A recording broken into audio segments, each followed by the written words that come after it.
have you like done out there, like you'd say work related, maybe I if it's see. personal brands, companies? Because, you have young people who are also trying to navigate. I have done weddings, guys. I've done weddings. I did not like it. I can't do I weddings. cannot. I can't. I would never go back to Never. weddings. But at the time, I was young, wild, and Yeah, free, yeah. and nothing but time. Looking for a job where they, even if they're paying me peanuts, I don't even know it's peanuts because I'm just young and so hardworking. So Yeah. So I worked at a wedding company, and we used to shoot weddings almost every Weekend, maybe. Definitely Saturday, Sunday. every single weekend. And then, of course, you have the weirdos who have their weddings in the middle of the week, and so it was real grinding, my guys. It was crazy grinding.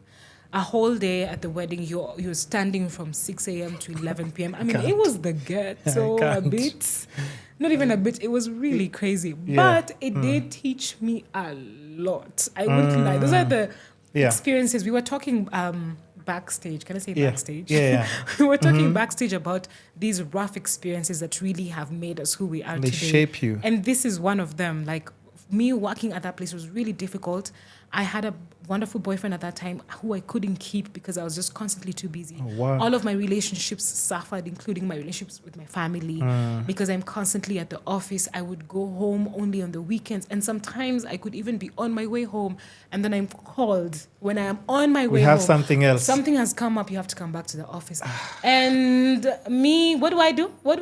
I run back into the office and I work. It was really excessive, but it almost became like, what do you call it? Like, it's like you've gone to school. Yeah. In a really short amount School of time. of hard knocks. Exactly. School of it was hard literally knocks. the school of hard knocks. And I'm so happy for that experience because it really, really laid the ground for me on what it means to really put in effort for something, Of course, I wouldn't encourage that. Gen Zs nowadays are like, that's promoting toxic work culture. That's not what I'm doing. Forget even about that. They is not post what the I'm boss. They post the boss screaming at them. He's being taped and blasted online. I'm like, you guys knew the shit we had to go through, and we would just take it like soldiers, But yes, so of course, not promoting toxic workspaces. I feel like if something doesn't work for you, then that's fine. You can leave.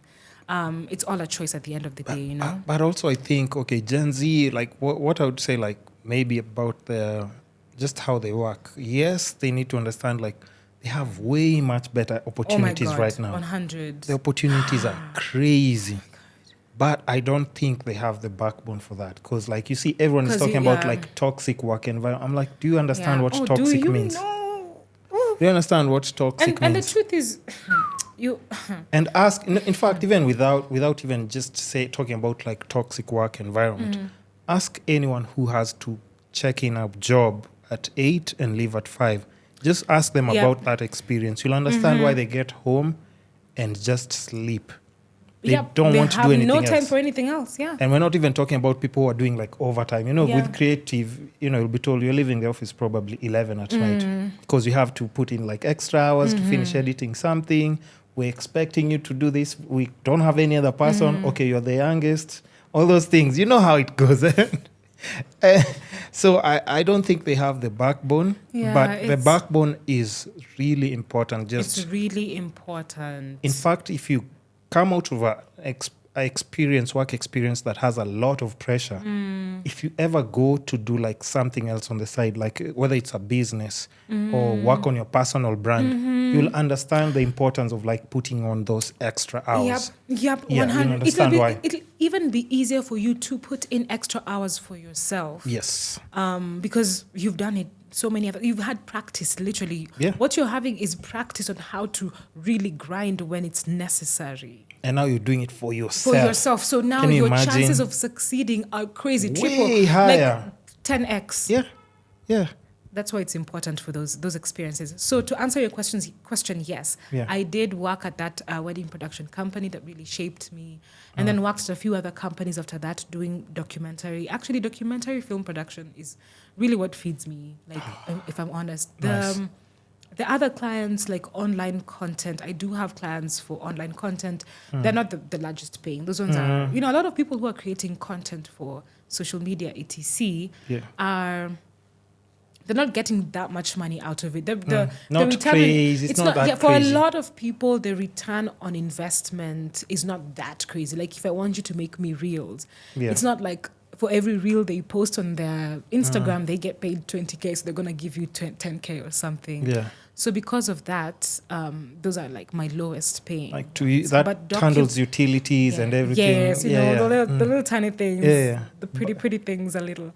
But documentary filmmaking really has been such a rewarding space and a beautiful space for me. I enjoy documentaries so much. I love documentaries.